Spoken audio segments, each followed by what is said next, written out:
Assalamualaikum viewers, this is Afaq Azam and you are watching my YouTube channel Afaq Azam Official। तो viewers, हमने direct और indirect कर लिए थे। आज हम अपना PMC MD कैट का फर्स्ट जो टॉपिक है वो करने जा रहे हैं, द फ्रेज़। तो इसमें फ्रेज़ का मतलब होता है कि इसमें हमें सब्जेक्ट और वर्ब का कोई कम्बिनेशन नहीं दिया जाता। तो इसमें ना सेंटेंस हमें कोई कंप्लीट सेंस देता है कि किस चीज़ की बात की जा रही है। तो इसमें फॉर एग्ज़ाम्पल मैंने एक एग्ज़ाम्पल दिया बिल्ट ऑफ स्टोन। तो अब हमें नहीं पता इस चीज़ का कि क्या चीज़ पत्थर की बनी हुई है। तो इसकी दूसरी example with a great speed, तो क्या चीज़ ज़्यादा स्पीड से मूव कर रही है। तो इसकी मैंने दूसरी एग्ज़ाम्पल दी है the phrase does not contain subject and verb combination. तो इसमें हमें सब्जेक्ट और वर्ब का कोई कम्बिनेशन नहीं दिया जाता। तो आज हम सब द फ्रेज़ और इसकी 7 अक़साम के बारे में बात करेंगे। तो इसकी सबसे पहली टाइप है एडजेक्टिव फ्रेज़। तो एडजेक्टिव फ्रेज़ की मैंने इधर डेफिनेशन लिखी है, group of words with does the work of an adjective. कि इसमें वर्ड अल्फाज का एक मजमूआ होता है जो कि एक एडजेक्टिव का काम कर रहा होता है। तो इधर मैंने इसकी एक एग्जांपल दी है कि he is a wealthy man. तो इसमें हमारे पास वेल्दी क्या है, वेल्दी हमारे पास आ रहा है एडजेक्टिव। जबकि दूसरी एग्जांपल में he is a man of great wealth, इसमें ऑफ ग्रेट वेल्थ हमारे पास एडजेक्टिव फ्रेज है क्योंकि ये कम्बिनेशन ऑफ वर्ड्स है। और ये एडजेक्टिव को, जो एडजेक्टिव होता है हमेशा नाउन को मॉडिफाई करता है। तो ये हमारे पास एडजेक्टिव फ्रेज की मैंने दूसरी एग्जांपल दी है। मैंने आपको बताया है कि जो एडजेक्टिव होता है हमेशा नाउन को मॉडिफाई करता है। तो मैंने आपको इसकी एग्जांपल भी बता दी है। तो अब हम इसकी दूसरी टाइप देखते हैं, एडवर्ब फ्रेज़। तो इसकी डेफिनेशन मैंने लिखी है, a group of words that does the work of an adverb, यानी अल्फाज का वो मजमूआ जो एडवर्ब की तरह काम करता है, जो एडवर्ब को रिप्लेस करके। एडवर्ब वो चीज़ होती है जो अपने ही एडवर्ब को या किसी एडजेक्टिव को या वर्ब को मॉडिफाई करता है। तो इधर मैंने इसकी एग्जांपल लिखी है, ही आंसर्ड र्यूडली। तो र्यूडली हमारे पास उसका बिहेवियर आ गया, यानी ये हमारे पास इस वर्ब को मॉडिफाई कर रहा है कि उसने तलब कलामी से या बात की या जवाब दिया।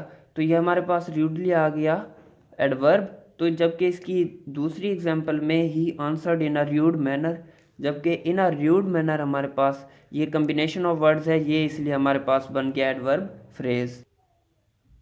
उम्मीद करता हूँ आपको समझ आ गया होगा। अब हम देखते हैं इसकी third type, noun phrase. Noun phrase यानी ये नाउन फ्रेज़ एक ऐसी फ्रेज़ होती है जिसमें सेंटेंस में कोई भी नाउन या प्रोनाउन जो भी होगा सब्जेक्ट में या ऑब्जेक्ट में, नाउन या प्रोनाउन ही होगा। तो इसका मैंने लिखा है, a group of words that act as a noun is known as noun phrase. Noun phrase किसी भी सब्जेक्ट या ऑब्जेक्ट में आ सकती है। तो इधर मैंने इसकी एग्जांपल दी है, ही एक्सपेक्ट्स अ प्राइज़। तो एक्सपेक्ट हमारे पास है वर्ब एक्सपेक्ट्स, और इसके बाद हमें दिया गया है नाउन। तो इसीलिए मैंने इसका दूसरा लिखा है, he expects to get a prize. To get a prize combination of word, ये हमारे पास बन गया नाउन फ्रेज़। याद रहे कि जो नाउन फ्रेज़ होती है वो हमेशा नाउन से ही स्टार्ट होती है और नाउन पे ही एंड होती है। हमारे पास इसकी चौथी टाइप है प्रेपोजिशनल फ्रेज़। तो नाउन फ्रेज़ की तरह ये भी किसी प्रेपोजिशन से ही स्टार्ट होती है। तो इधर मैंने लिखा है कि prepositional phrase consist of a preposition followed by prepositional component. तो इसमें मैंने इसकी एग्जांपल दी है, दे टूक शेल्टर इन द गार्डन। तो इन द गार्डन हमारे पास है प्रेपोजिशनल फ्रेज़, ये हमारे पास आ गया ऑब्जेक्ट में। तो इसकी दूसरी एग्जांपल है, the cat in the middle is the cutest. तो इसमें इस टेंस में हमारे पास इन द मिडल हमारे पास आ गया प्रेपोजिशन, क्योंकि ये इन से स्टार्ट हो रहा है। तो इसमें भी ये हमारे पास इन प्रेपोजिशन है। तो यहीं से जो प्रेपोजिशन से स्टार्ट होगा तो ये हमारे पास बन गया प्रेपोजिशनल फ्रेज़। तो इसकी फिफ्थ टाइप है जीरंट फ्रेज़। तो इसमें जो फ्रेज़ होती है उसमें हमें जीरंट दिया गया होता है, आईएनजी फॉर्म होती है, लेकिन वो फॉर्म ऑफ वर्ब नहीं होती। तो ये जीरंड फ्रेज जो है ये हमारे पास एज अ सब्जेक्ट भी काम करती है, एज अन ऑब्जेक्ट भी आ जाती है और एज अ नाउन भी ये हमारे पास टेंस फ्रेज वगैरह में दी जाती है। तो इसमें मैंने इसकी एक एग्जांपल दी है, riding the camel looks easy to me.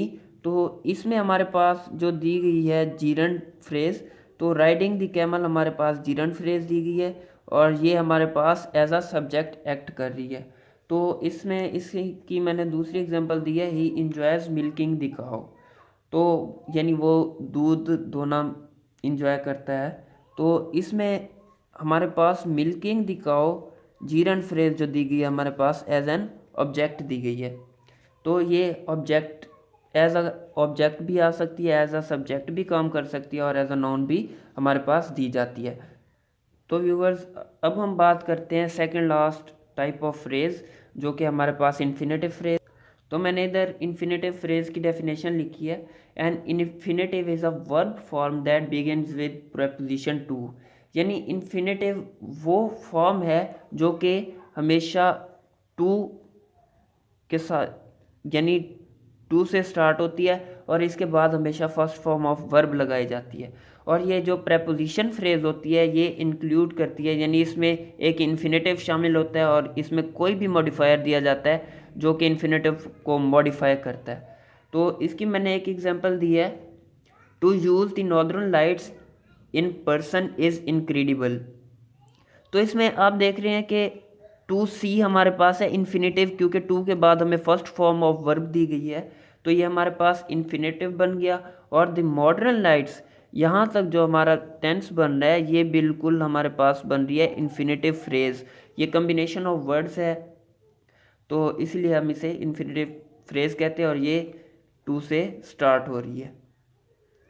तो जबकि इसकी दूसरी एग्जांपल मैंने दी है, my dog needs to take a walk. तो टू टेक हमारे पास जो बन रहा है इसमें हमारे पास बन रहा है इन्फिनेटिव, और to take a walk complete जो हमारे पास बन रहा है वो हमारे पास इन्फिनेटिव फ्रेज जो कि एज अ डायरेक्ट ऑब्जेक्ट हमें दी गई है। इसमें हमारे पास दी गई थी सब्जेक्ट, तो इसमें हमारे पास एज अ डायरेक्ट ऑब्जेक्ट दी गई है।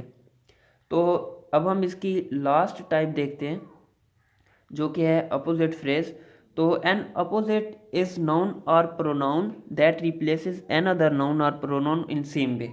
यानी इसमें अपोजिट हम किसी भी नाउन या प्रोनाउन को उसी के मुख्तलिफ, यानी दे तो उसी का मतलब रहा हो तो उसी के मुख्तलिफ नाउन या प्रोनाउन से रिप्लेस कर देते किसी भी मैनर में।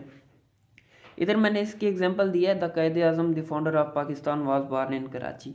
तो इसमें हमारे पास जो हमारे पास नाउन दिया गया है तो ये हमारे पास द कायदे आजम है। तो जो मेन नाउन हमारे पास कायदे आजम है और द फाउंडर ऑफ पाकिस्तान ये उनका ऐसे लक़ब ही है जो हम इसे कायदे आजम को रिप्लेस करके लगा सकते हैं। इससे मुराद तो वही है, द फाउंडर ऑफ पाकिस्तान मतलब कायदे आजम। तो इधर इसलिए हम इसे रिप्लेस कर सकते हैं, तो इसलिए हम इसे कहेंगे opposite phrase. Thanks for watching. उम्मीद करता हूँ कि आपको आज का लेक्चर समझ आ गया होगा। Please subscribe my channel.